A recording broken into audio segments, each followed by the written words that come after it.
Good morning, everybody. Today's the last day I'm going to be in this Mach E. I'm turning it back in. I'm just I'm not feeling it. It's just not. I'm not feeling it in two ways. Uber is not sending the rides appropriate for the vehicle. What I mean by that is they're not sending me the Comfort and Premier rides that they said that they can do with this car. They keep sending me only the Uber X. In the last week, I've had one Comfort ride. And whenever I completed it, they sent me this big cheery thing with stars exploding off the screen and all kind of crazy stuff. And I'm like, okay, I guess I had to qualify for it. But when I was contacted support, they were like, no, people aren't asking for them. Okay. So I turned off the Uber X and just turned on the Comfort one. And I literally sat there for 3 hours. I was thinking, I reset my phone, a bunch of stuff. So finally I just turned back on Uber X, immediately started just getting pounded with rides. And by the way, the one Comfort that I got didn't pay that much. And it was just for the travel time with the passenger, it was like a dollar a mile. So literally, it was like $8. So anyhow, yeah, that's the one reason that I'm getting rid of this car, because it's very expensive. Expecting to do more Premier rides was kind of disappointing. Secondly, the car rides harsh. It's got hard suspension, like it still thinks it's a real Mustang. It's not bad, I guess, for the everyday driver, but when you're in it all day long and you got people that's expecting a Comfort ride, I don't think it'd be a good thing. And the other thing is the charging. Now, I have no problem with charging the car. For a car this size and comparable fuel, I would imagine it is cheaper. However, my little car that I've been doing the Uber in, I can put $20 worth of gas in it, even at this current almost, just over $4 a gallon. I could put $20 in it and drive all day long. In this car here, I'm putting $60 worth of electric into it every day. So it's cost me a lot more in fuel. And the last thing has to do with the electrical I don't like charging is with the gas. You can roll into a gas station and say, I want to put 20 in here, and that's what you get. At least with the EV Go, they've got these surge rates, which means in the morning you get one price, in the late morning you got another price, in the afternoon you got a price, and then you get the busy time you got a price. Well, this car don't care about the prices. It says I need electric now, and you're paying more. And also, whenever you're completed your charge, you have no idea how much you just spent. So whenever you're done, you better hope you got the money. I had it set up where it would just charge me exactly what I used, which I could go into the app and see it. But the thing of it is you just didn't know what you were going to pay until you got there. Especially as somebody that's not been doing this, it's always a surprise. Now, if you own the car and you do Uber a lot with one of these, you kind of get the idea, well, it's going to cost me this much because it's this much per kilowatt hour, this is how much you're using, blah, blah, blah, blah. So it's a learning curve. I would not recommend getting a total electric vehicle. Definitely would not suggest getting a total electric, being a Tesla or something like that, because everything that you put into that car goes into the rental company, which then they charge your information. So what could happen is that every week you could wind up with $1,000 bill and be surprised. So just a warning, if you're going to use a Tesla or something, you know, where they use those chargers that's with the car there, it could get expensive real quick. So just be alert that could happen. I did get all the issues sorted out with the control panel.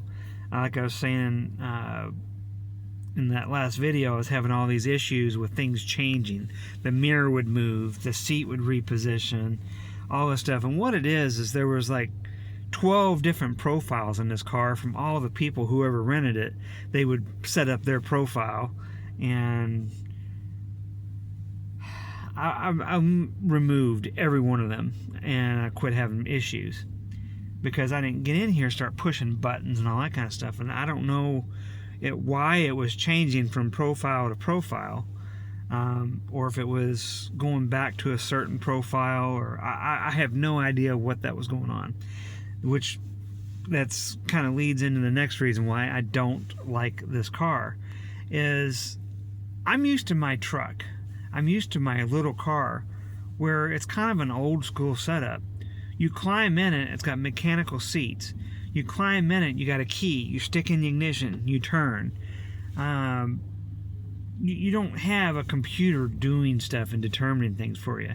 You don't have collision alerts. You don't have side warnings. You don't have adaptive cruise control. With this thing here is real close to being able to drive itself.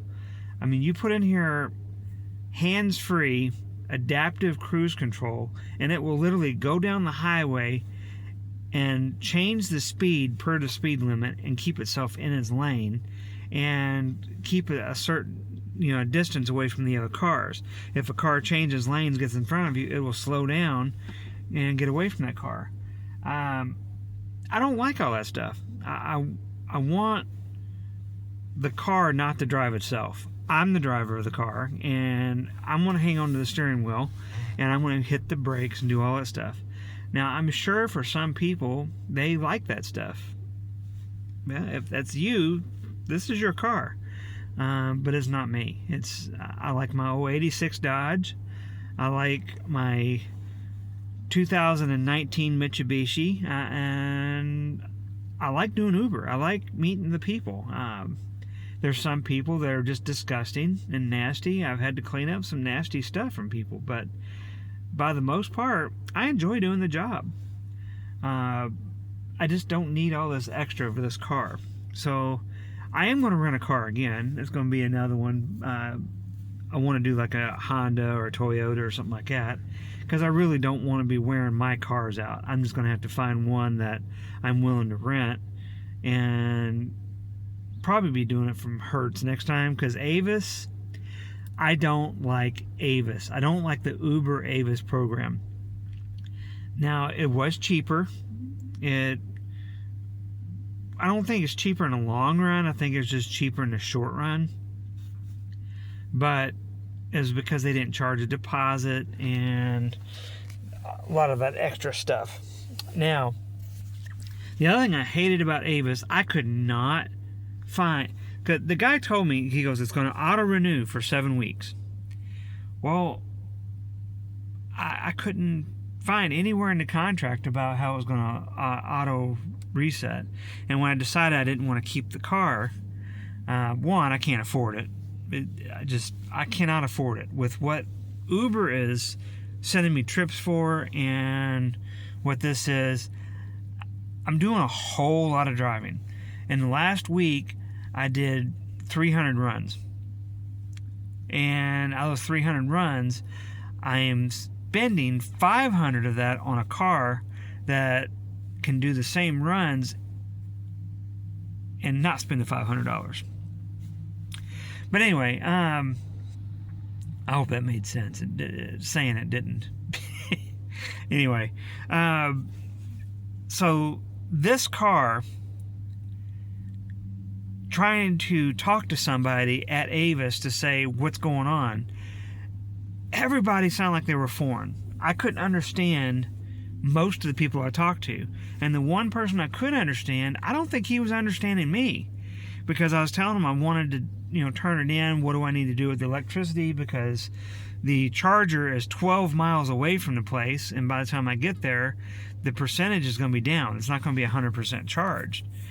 So am I going to be charged that because it was listed as being full, even though the car, when I picked it up, had 68% charge?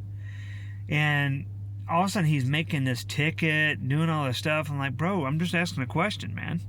And it's like he couldn't understand I was just asking a question. He just kept insisting that he was going to start a ticket. So I let him start his ticket. And I could not, for the life of me, get the place where I picked up the car. It kept sending me back to this corporate number, which means I was talking to all these foreigners. I just wanted to talk to the dude where I picked the car up and say, hey, what do I need to do to make sure that... So it just, nothing with Avis was smooth. If it was anything that was non-typical, it felt like it was trying to... I spent an entire charge session on the phone with Avis trying to figure out what to do about returning the car and what do I need to do. I'm not wanting to auto renew. I want to return it. And it's just like I could not get a definitive answer. So I do not recommend doing an Avis Uber rental unless you are prepared with $1,000 minimum credit card, because it's going to cost you that much in order to keep the car. Initially, it's not going to be that much, but what they're going to do is they're going to put a hold for nearly $500, and it's going to stay held. And then when you go to renew, they're going to do a hold again. So now you got two $500 things in there. Well, the other one will get charged, which you should be able to pay that one off. And then, so in order for things to work smoothly, only thing I can say is have $1,000 minimum credit card. That's just how it works. Most Uber drivers can do that. I haven't been doing that because I've been running with cash for so long. I only had a $500 credit card. Well, on that credit card, they tapped it. Right, here you go. Here's fun, and that's that. So even though I've got the cash to pay the card, I can't pay the card until they actually place the charges on there. I just find that bizarre. I couldn't make a positive payment, so that they could charge it again. And I don't know. I don't like that. So I'm going to have to work out something different when it comes time to actually rent a car again. But I'm going to go back to my personal car and be using that again. I like I say, I like doing Uber. It's peaceful by the most part, and most people are pretty cool. But I want to get everything sorted out so that I can do it and have some peace of mind when I go into it. Because dealing with Avis was, my head was ready to explode with the phone calls, because every person I talked to kept wanting me to re-verify all this information. Your wizard number, your email, your phone number, your credit card. They went through all these verifications after being passed from person to person to person to person. And then when you get down to the final person, then I'm finally talking to somebody, and now he's wanting to make a ticket. My head was ready to explode at this point, because I spent an entire 45 minutes or so when I was out there charging this thing, and I got zero answers to my question. I got none. I got a ticket done. So when I get here to this place, I got to explain to this guy, this is my phone call. So anyway, I'm gonna let you guys go. I've been holding you up too long. Again, Avis, Uber, not a good thing, in my opinion. Unless you're really prepared. If you're really prepared, it can be a good thing, I think. Just, I don't think, at least in the Indianapolis market, that a premier electric rental through Avis, and I wouldn't think it'd be any different with Hertz, would be a good thing. So anyway, guys, have a good day. This is my wrap up for the Uber Avis rental Mach.